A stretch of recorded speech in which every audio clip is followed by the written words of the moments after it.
Alright, starting with our do now. It says a shape will be randomly drawn from the box shown below. Decide where each event would be located on the probability scale, then place the letter for each event on the appropriate place on the probability scale. Alright, so when we look at this, here's our bag or box over here. It's got our various shapes in it. So the first event is the probability that a circle is drawn. We can see that there are no circles in there, so it would be impossible to be able to draw a circle out of this box. So we put that down here at our probability of 0. Probability that a square is drawn. So we're looking at the square, and now this is where I have to think about kind of what my total is here. And I see that there are 1, 2, 3, 4 squares, and there are 1, 2, 3, 4, 5 other things. So this is not quite half. So this is actually going to be on the unlikely side, very close to likely because it's very close to half. All right, probability that a star is drawn. Well, we have our star over here. We have a single star out of the 8, so that is unlikely as well, but it's even less likely than drawing a square, because a square was almost equally likely. So I'm going to put that on the scale here in the unlikely category, but closer to the impossible. And a shape that is not a square is drawn. So the shapes that are not a square, that's 1, 2, 3, 4, 5. That's 5 out of the 9, which is better than 1/2. So that's going to make this likely. Not a whole lot better than 1/2, but it does make it likely. All right. So those are the things that we need to keep in mind. Thinking about just general relative probability moving into this today, we're thinking about, if it's greater than half, that means that it's more likely to occur than not. If it's less than 1/2, it's less likely to occur than not. So let's flip on over and look at our first activity for today.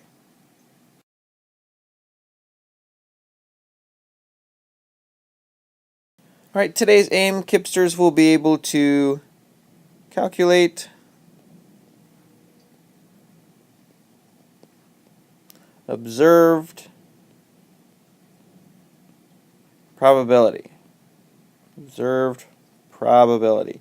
So what we're going to do today is we're going to go through, and yesterday we talked a little bit about, kind of what we would call theoretical probabilities, where we would just literally look at the game and we'd be able to tell us something about the probabilities. Now we're going to take some of those theoretical probabilities and ideas and make some maybe conjectures about what those probabilities are going to be.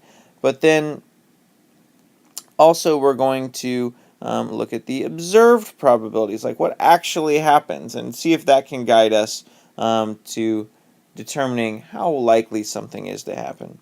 Alright, so at the school carnival there's a game in which a student spins a large spinner. The spinner has 4 equal sections, 1 through 4. To play a game, the student spins the spinner twice and adds the 2 numbers that the spinner lands on.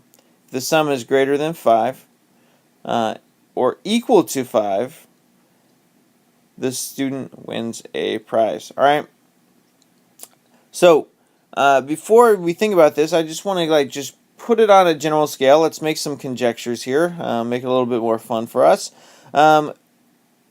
Take a guess. Where on the scale is this going to land? Is this going to land on the, the 0, the impossible side of things, equally likely, the certain, or is it going to land maybe more on the unlikely or the likely? Go ahead and determine, and just talk with your partner really quickly what you think it's going to be and why you think it's going to be that way.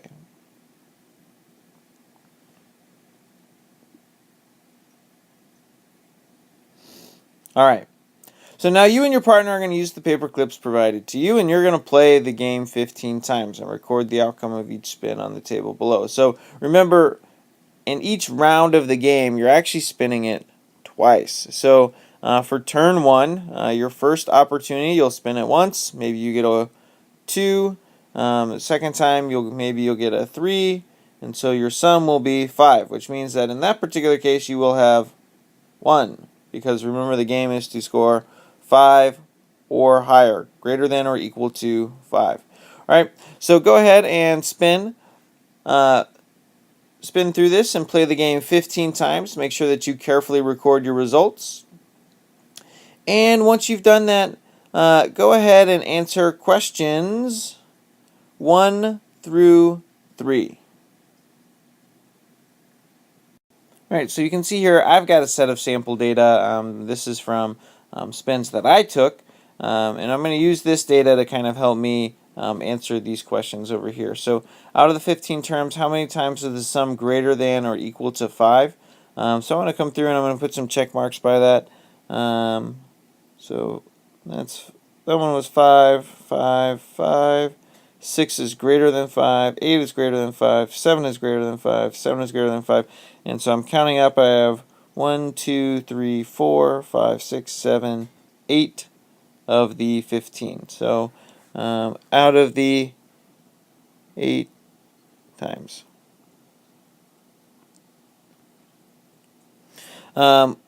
What sum occurred most often? So here I'm going to go ahead and just quickly, to save myself some time, I'm going to make a quick table of my results here.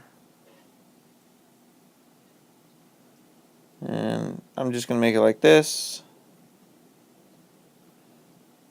Results possible were 2, 3, 4, 5, 6, 7, and 8.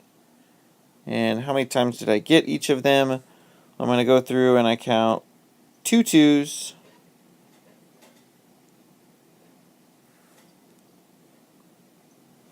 I count 1, 2 3s. 1, 2, 3. 3 of those. 4 5s. 1 6. 1 8 and 1 2 7s.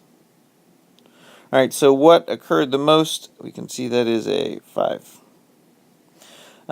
What sum occurred the least often? Well, in my particular case, it was the 6 and the 8. Were 6 and 8. If the students were play a lot of games, what proportion of the games would they win? Alright, so here we're thinking about well, what fraction would we expect to win? And we're going to assume that because this was, a fair game, there wasn't anything that made it lean one way or the other, or kind of cheat one way or the other. We're thinking to ourselves, well, what's the probability that we're going to win? What was the probability that we won in the first place? And we're going to assume that whatever we've observed already is going to continue to happen. If we did another 15 games, we'd get something very similar. If we did another 15 games after that, we'd get something very similar. All right? So if you were to play a lot of games, how many do you think, what fraction would you say you were going to win?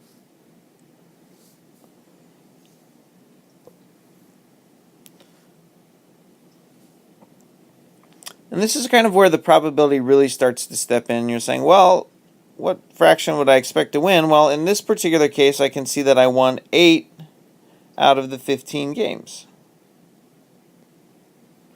And you'd say 8 out of 15, and you might say something along the lines of, because I won 8 out of 15 in this set,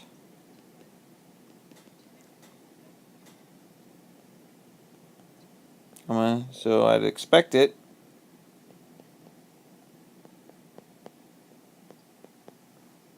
would be similar. Now, is it going to be exactly the same next time? Are you going to get exactly the same amounts of these next time? And the answer to that question is no. It's random, and so there is going to be what we call variation. But we can say that in general, we would say based on our observations, we would most likely get something to be around 8 out of 15. Name a sum that would be impossible to get while playing this game. So we're thinking about something, what would be impossible to get playing this game? So this is kind of going back to that scale. So there are a number of different answers here that you and your partner can put down, or could have put down, or should have put down. Make sure that you do have an answer already.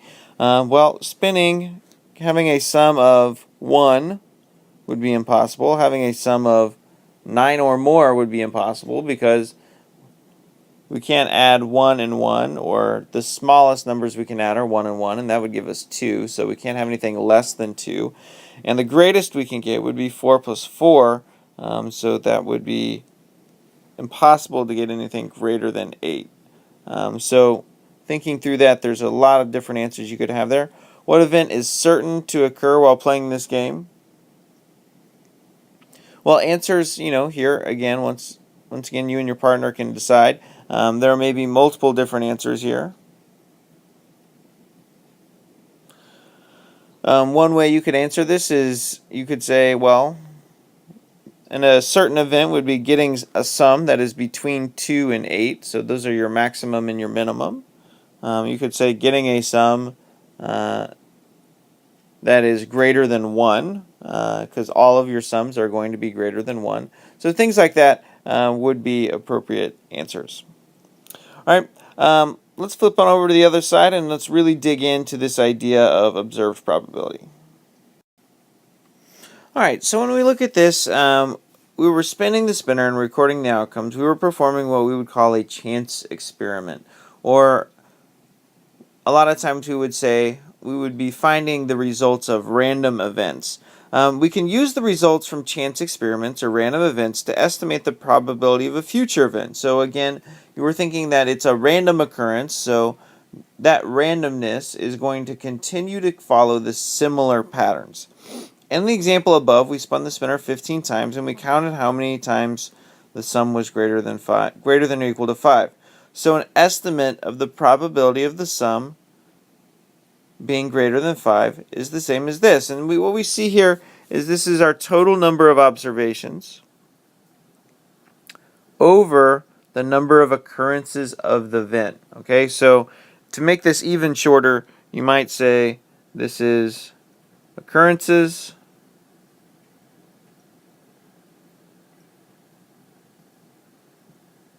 over total.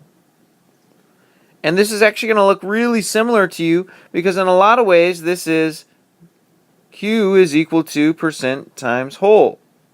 You're going to be finding a decimal or a percentage from our whole being our total and our Q being this. So if we're solving for the percent, we end up with Q over W, or part over whole. So based on the experiment, what is your estimate for the probability of getting a sum of 5 or more? Well, you've actually already done this. So our number of observed occurrences, the number of occurrences of 5 or more was 8. And the total number of observation was 15. But let's go ahead and change that to a decimal and then to a percent. Go ahead and do that work on your own really quickly.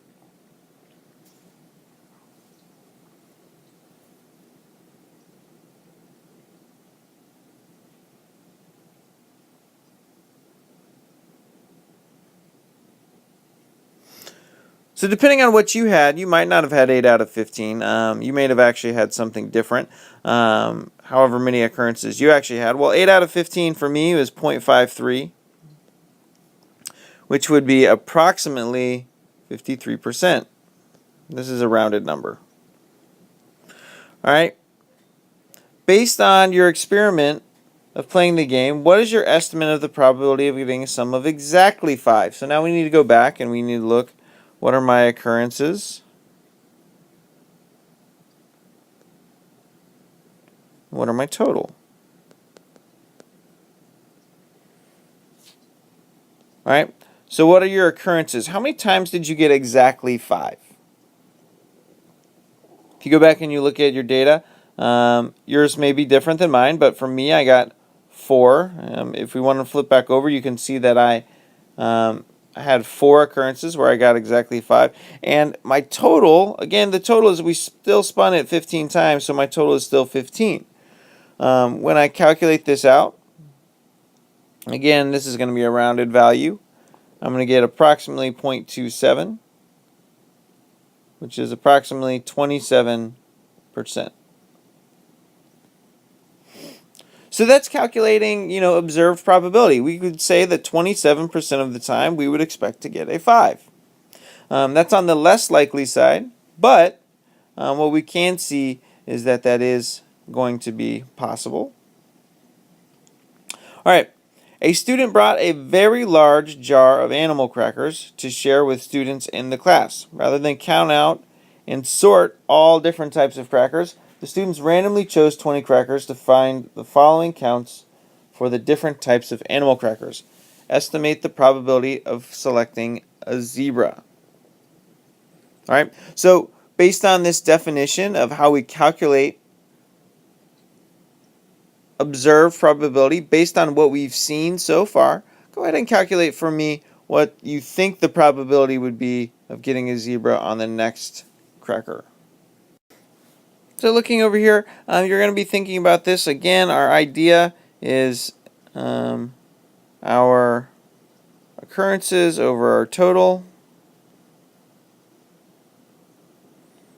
So our occurrences, in this particular case, the part that we're talking about is our zebras. There are a total of 3 zebras in our observed data, and there is a total of 20 observations. So 3 out of 20. If you calculate that out, that's going to be approximately, actually it's going to be exactly 0.15, which would be equal to 15%. So 15% of the time we'd expect to have a zebra. All right. Let's jump through questions 9 through 15. I'd like you to go ahead and answer this in your partnerships. To go ahead and answer all of these questions and then come back and check in. All right, now that you and your partner have gone through this, we're thinking about this. What is our estimate for the probability of selecting a lion? Again, we're looking for our occurrences of lions over our total based on our observations. And we can see from our table that in our observations we noticed that there were 2 of the lions out of the 20 total observations, which means that we're going to get 0.1 or 10%. Coming down to here, what our probability of selecting a monkey, you should have said that their occurrences over our total was 4 out of 20, which is 0.2 or 20%. Our estimated the probability of selecting a penguin or a camel. All right, so here our occurrences are going to be a little bit different here because our occurrences over our total, there was 1 penguin and there was 1 camel. So that's going to give me a total, there were 3 penguins and 1 camel. So there were 4 occurrences of penguins or camels over our 20. So our probability is going to be 4 out of 20, which we've already seen. We've already calculated out is 20%. Probability of selecting a rabbit. Well, there are no rabbits. So we estimate that the probability would be 0 out of 20 or 0%, or we might also even say that that is impossible.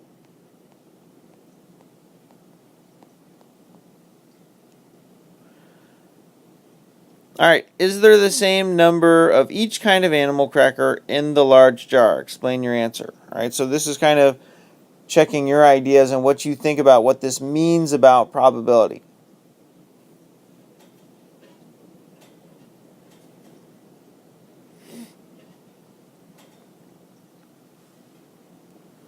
Alright, So the answer that you should have written down, or you could have written down, is no. There appears to be more elephants than anything else. However, if we think about what probability really is, we know that observed probability is not perfect.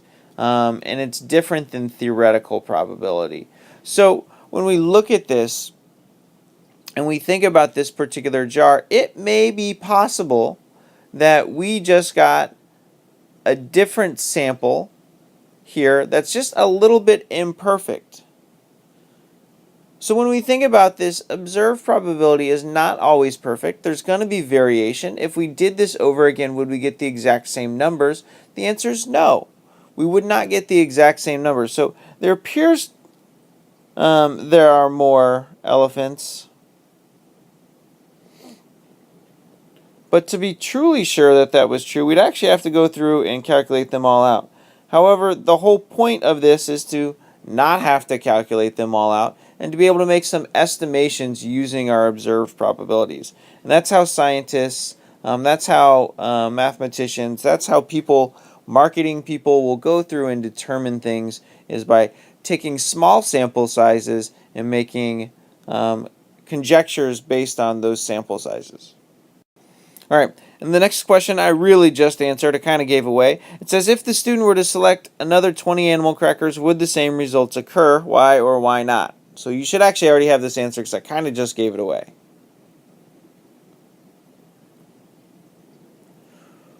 So talking amongst your partner, hopefully you guys had a pretty decent discussion. Well, probably not. This is a random sample, and so every time we do something randomly, you're going to get maybe different results. You flip a coin 10 times, you may get heads 5 times, you may get tails 5 times, but the next time you flip it 10 times, you may get heads 7 times and tails 3 times. So the number of observations is going to make it more accurate, but in the short term, we're going to see that this is a random occurrence, so there will be variation. And we saw the same thing with the spinner game earlier on. Most of you got slightly different occurrences than I did. So our answer is probably not.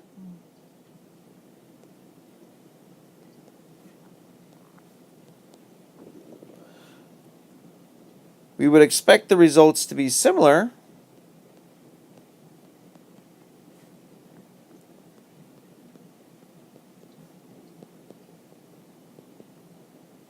Should be similar.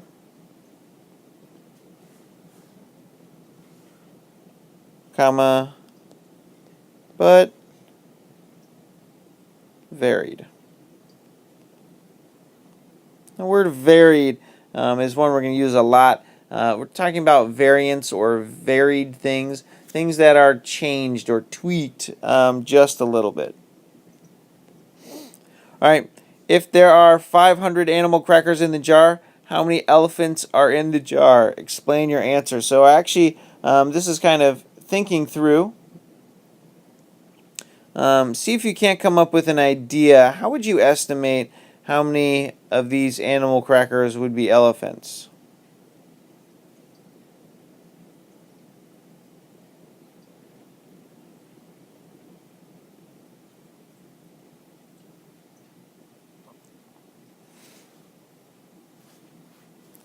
All right, so based on our observances, we would see that 5 out of 20, or 25%, would be elephants. And that's what we would expect to see based on our observations. Now, 25% of the 500. Now, this goes back again to the previous unit. Well, Q is equal to percent times whole. Our whole here is we're saying there's a whole 500 animal crackers in there, and we would expect that 25% or 0.25 of those would be elephants. So again, we can use this same equation, and that's why Q equals percent times whole from the previous unit. This idea of percent of whole is so vitally important because it has so many uses. Here, when we go ahead and multiply this out, we're going to get 125 animal crackers that we would expect to be elephants. We're going to talk a lot more about using kind of observed probability or theoretical probability in this way later on in the unit. But that's just a little bit of preview of what we have moving forward. All right, go ahead and flip on over to your alone time and get your work done and move on to get some content.